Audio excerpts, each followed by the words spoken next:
Сайн байна уу? Экогээр цэцэрлэгийн багш Баасан Жав байна.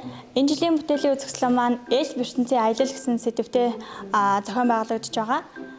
Энэхүү бүтээлийн үзэсгэлэнгээрээ дамжуулан хүүхдүүдтэй ирээдүйд хог хаягдал багтаа эрүүл таатай орчинд амьдрах дадлыг одооноос суулгаж өгөх үүднээс дахин боловсруулагдах болон гарын дорх материалыг ашиглан бүтээлүүдээ хийсэн байна. Жишээ нь борооны шил ашиглан ширээний чимэглэл декор хийсэн байна. Мөн уулнаас мод, мөчөр түгээд хүүхдүүдээрээ будуулаад ханын чимэглэл болон хаалганы чимэглэл мөн айл болгонд байдаг сонингийн цаасыг ашиглаад шүлжмэл сакс хийсэн байгаа. За миний хувьд энэ шүлжмэл сакс хийгээд үнэхээр сонирхолтой байсан. Өмнө нь зүгээр сонингоор хийсэн сакс байна гэж харж исэн болохоос яг өөрөө бодитоор хийн гэж төсөөлөөгүй багшаараа заалгаад миний хувьд сонингийн цаасаар шүлжмэл сакс хийх нь үнэхээр сонирхолтой байсан. Өмнө нь худалдаанд сонингийн цаасаар хийсэн сакс гэж харж исэн болохоос яг өөрөө багшаар заалгаад сонингийн цаасаар бодитоор тийм сакс хийн гэж төсөөлөөгүй байсан. Яг хийж явах явцдаа сонингоо хуглах аль эсвэл илүү дутуу хийх гэх мэтлэн алдаанууд гарч исэн боловч өөрөө хийгээд чадаад мэддэж сурсан болохоор тэргээр үнэхээр бахархаж байгаа.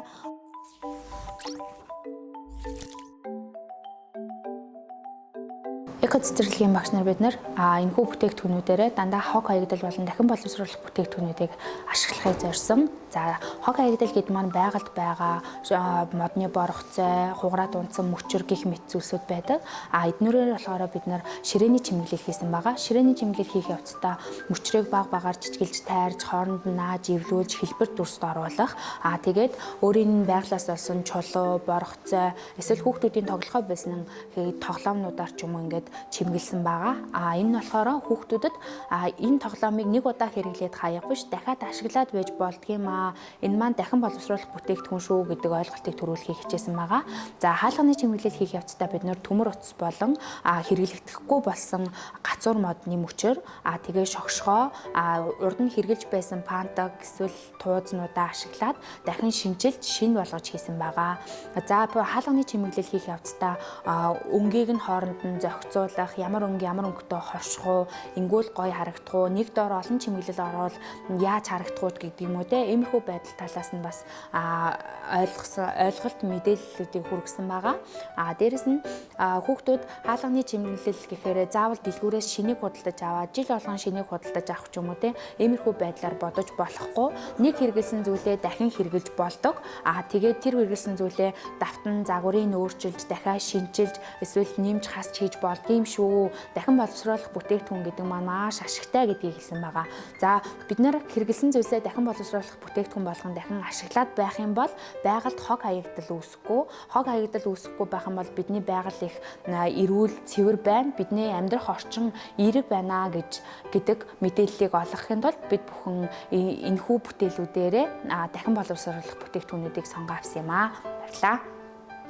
Хаалганы чимэглэл болон ширээний чимэглэл хийх явцад дахин боловсруулж буй бүтээгдэхүүнүүдээр хийхэд миний хувьд болохоор ингээд өөр шин содон шинэлэг шин юмар хийх юм бол илүү өнгөлөг гой харагдах юм шиг санагдчихсэн боловч бид нар хүүхдтэй энэхүү эд зүйлийг дахиад хэрэгжилж болох юм аа, дахиад ашиглаж болох юм аа гэсэн зөв дадал хөвшлийг олгох гэж байгаа учраас за энэ хэрэгэлсэн байсан ч гэсэн би энийг яаж янзалж засаж хийх юм бол илүү гой харагдах уу, шинэлэг болж чадах нь уу, ямар загвартай хийх үү, байдгал нэг загвараар биш дахин шин загваруудыг ингэж хийхийг маш их ирмэлцсэн. Эдгээр үйлдэлүүд маань болохоор намайг илүү юмыг олон өнцгөөс нь харах, эсвэл өмнөний зохицолгоог тааруулж чаддаг болох ч гэдэг юм уу, маш олон талаас нь намайг хөгжүүлж өгсөн бахаа гэж би бодож байна.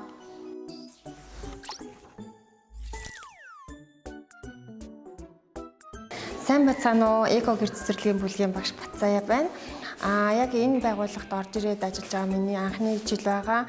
Яг шинэ жилийн тоглолт гэж хийж ирсэн болохоос ингэж бүтээлийн үзэсгэлэн ерөөсөө хийж байгаагүй. Бүтээлийн үзэсгэлэн гэж ярихад надад ямар нэгэн юм төсөөлөл ерөөсөө байхгүй байсан. Яг багш нартайгаа хамтраад хийхэд бол үнэхээр гайхалтай эко бүтээгдэхүүн дээр хаягдл материалыг ашиглаад ямар гайхалтай гой зүйлс хийж болдгийм бэ гэдгийг ерөнхийдөө бол энэ хичээлийн жилийн бүтээлийн үзэсгэлэнгээрээ бол мэдэж авсан байгаа. Зөвхөн би ч гэлдэггүй манай хүүхдүүд хүртэл хог хаягдлыг ашиглаад ямар бүтээгдэхүүн хийж болох, дахин боловсруулж болох материалууд юу ямар хог хаягдл байдаг вэ гэдгийг бас мэдэж авсан. Үнэхээр гайхалтай юм бүтээлийн үзэсгэлэн болж байгаамаа. Багш нар маань хүүхдүүдтэйгээ хамтраад вааны хөөс, вааны давс, вааны сүү, бие скраб, мөн лаз зэргийг хийсэн байгаа. Энэ бүтээгдэхүүнд ерөнхийдөө бол хүүхдийн иддэг одоо сок гэж ярддаг те нухшны шилийг ашиглаад энэ шилийг дахин боловсруулад ингэж бүтээгдэхүүнийхээ савлгаа болж ашигласан нь бас давуу тал болсон байгаа. Мэдээж эко бүтээгдэхүүнийг хийж сурна гэдэг бол өөртөө оруулж байгаа маш том хөрөнгө оруулалт. Энэ бүтээгдэхүүнийг хийж цаашид юу нь бол гэртээ хийх нь бол биднэрт маш их хэрэгтэй гэж үзсэн байгаа. Энэ сургалтанд суугаад яагаад вэ гэх юм бол мэдээж бидний хувьд маш их эдийн засгийг хэмнэж өгсөн, цаг хугацааг хэмнэж өгсөн, гадагшаа гараад тухайн бүтээгдэхүүнийг хайж явах уу, аль эсвэл гэртээ суугаад бүтээгдэхүүнээ хийх үү гэдэг бас сонголтыг энэ дээр бол маш их гаргаж ирсэн байгаа. Бүтээгдэхүүнийг ерөнхийдөө бол гэртээ хийлээ гэхэд мэдээж 100% эко бүтээгдэхүүнийг өөрөө гаргаж авч чадна. Энийгээрээ дамжуулаад хүүхдүүдтэйгээ гэр бүлийнхэнтэйгээ хамтарч хийхэд бол тэр тодорхой хэмжээний цаг хугацааг гэр бүлийнхэнтэйгээ зөрлөөд маш гоё аз жаргалтай, дурсамжтай ийм хорон мөчийг бас өөртөө гэр бүлтэй ингэж хадгалж үлдээх юм гоё боломжийг бас гаргаж ирж байгаамаа.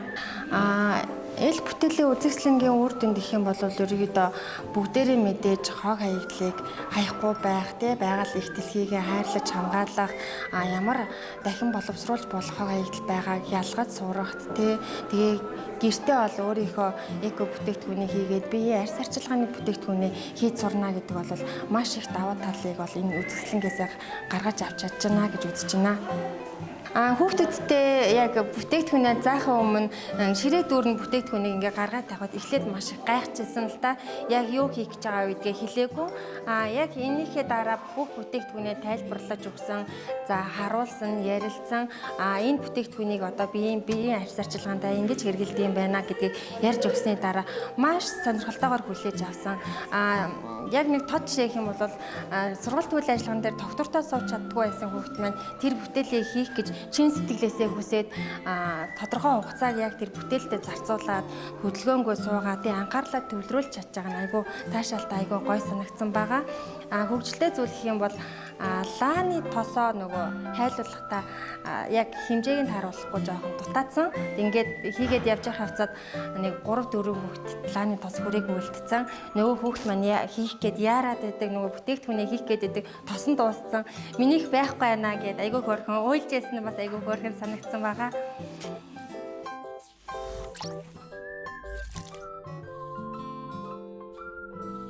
Сайн байцгаана уу? Системийн багш Ганжаргал байна. Манай жил болгон зохион байгуулагддаг бүтээлийн үзэсгэлэн маань багш нар, хүүхдүүд, эцэг эхчүүдийн хамтарсан төсөл арга хэмжээ гэж ойлгож болно. Энэ бүтээлийн үзэсгэлэнгээрээ бид хүүхдүүдийг бас гэр бүлүүдийг байгаль дээлтэй эко хэрэглээг хөвшүүлсэн бас их дэлхийдээ хайртай бас тийм дадал хөвшилтэй болохыг бас зорддог.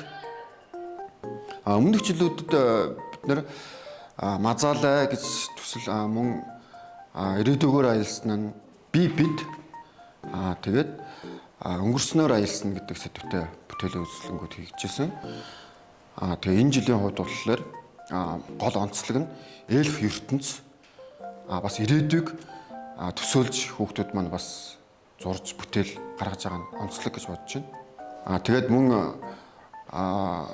бүлгүүд маань хаусд хуваагдаад энэ жил тэгээд хаусуудынхаа гол нөгөө бэлэг тэмдэг амьтдыгаа эцэгчүүдийн бүтээл эцэгчүүд маань хийж байгаа нь бас онцлог. Манай бүтээлийн үзэсгэлэн маань хүүхдүүд маань яг тэр тухайн жилийнхээ сэдвийн дагуу өөрсдийнхөө төсөөллөөр өөрсдийнхөө мэдрэмжээр зураг зурж болно. Тэгээд бас хийж баримлж юм уу хийгээд тэрийг нь багш нар эцэгчүүд хамтраад бүр баяжуулж бүгд гурван талаасаа одоо ингээд нэг бүтээл болгож гаргадаг. Хүүхдүүдийнхээ зурсан зураг тэр сэтгэхүйг нь гаргаж өгөхийг бас гол зорддог.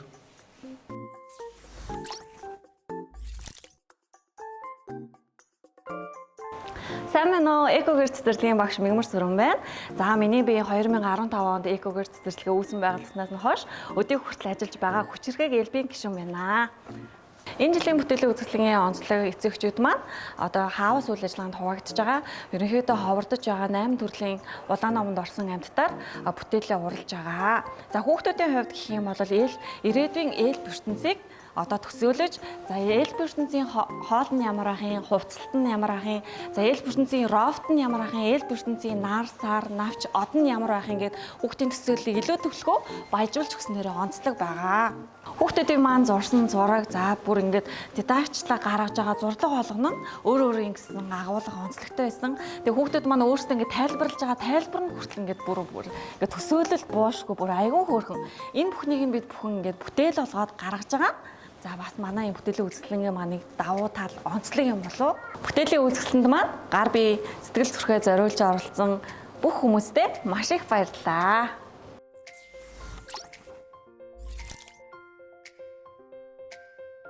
Сайн байна уу? Экогэр цэцэрлэгийн багш Бүрж Авгалаа. За бүтээлийн үзэсгэлэнгийн маань бас нэг том бүтээл нь эко гоосынхны бүтээгдэхүүнүүд байсан. За энэ бүтээгдэхүүнд нь болохоор овёс, кофений шар, сүү, дандаа тийм эко бүтээгдэхүүнүүд орсон. За эхлээд ангиас багш нар маань мэрэгжлийн үнээс арга зүйн зөвлөгөө аваад тэгээд дараа нь ангидаа орж бүтээлээ хүүхдүүдтэйгээ хамтран хийсэн. За манай анги нь 2 настай хүүхдүүд учраас бүтээлээ ихтэй өнгө оруулах. За манай ангийн хүүхдүүдийн хувьд 2 настай учраас бүтээгдэхүүнийг яаж хийх аргаас илүү бүтээгдэхүүн нь ингээд жишээ нь бааны бөмбөлөг, бааны давсан дээрээ хүнсний бодог игээд өнгөний өөрчлөлтөд бүр ингээд вау гэд гой сонирхолтой үлээж авч ирсэн.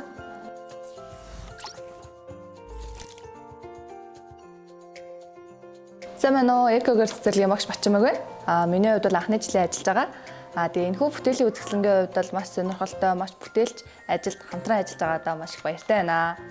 Тэгээд энэ бүтээлийн үзэсгэлэнгийн хувьд эко бүтээгдэхүүнүүд хийж сурсан. Эндээ болохоор байрны бөмбөлөг, байрны ла, байрны сүү, ла хийж сурсан байгаа. Тэгээд энэхүү бүтээгдэхүүнүүдийг хийж сурсандаа маш их баяртай байгаа. Энэ дундаас хамгийн их таалагддаг сэтгэл үйлдэл нь бол ла байсан. Яагаад гэх юм бол сав баглааныхын хувьд дахин боловсруулах бүтээгдэхүүнүүд ашиглаж хийсэн таалагдж байгаа. Жишээлх юм бол шилийг хөрсөнд 1000 жилийн дараа шингэдэг. Тийм болохоор шилээ нэг хэрэглээд хаях биш дахин ингээд хэрэглээд явах нь маш их зүв байгаа. Эцэгхүү та бүхэн маань хүүхдүүдийн маань хийсэн бүтээлийг дэмжин нийгмийн сайн сайхан төв нэмрээ оруулаарай. Баярлалаа.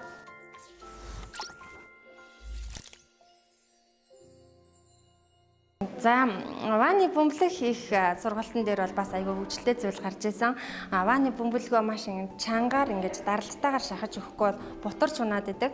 Манай хүүхдүүдийн хүч дутагдаад хичнээн ингэ чанга дарсан боловч бөмбөлөг нь бутарч унчаад исэн. Тэгэнгүүт нь өө минийх болоогүй байх гээл дахиад ингээл дарна, нөгөөх нь дахиад бутраад унчин. Тэгээд иймэрхүү хөгжилтэй зүйлүүд ерөнхийдөө айгүй их тохиолдож байсан. Энэхүү үзэсгэлэнгийн маань үр дүнд гэх юм бол хүүхдүүд маань нийгэм сайн сайхан зүйлийг бүтээж тэ бусдад ийм хэрэгтэй тусдаа зүйл, хандивын зүйлийг одоо босгож чадж байна гэдэг маань бол маш их авууштай, давуу талтай зүйл. Тэгэхээр эцэг эхчүүд та бүхэн маань хүүхдийнхээ хайр шингээсэн, үнэхээр чин сэтгэлээсээ хүсэж хийсэн, тэр бяцхан гараараа уралж чадсан ийм гоё бүтээгдэхүүнүүдийг худалдан авч нийгмийн сайн сайхны төлөө бас хөрөнгө оруулалт оруулаарай гэж та бүхнээсээ хүсэж байна. Баярлалаа.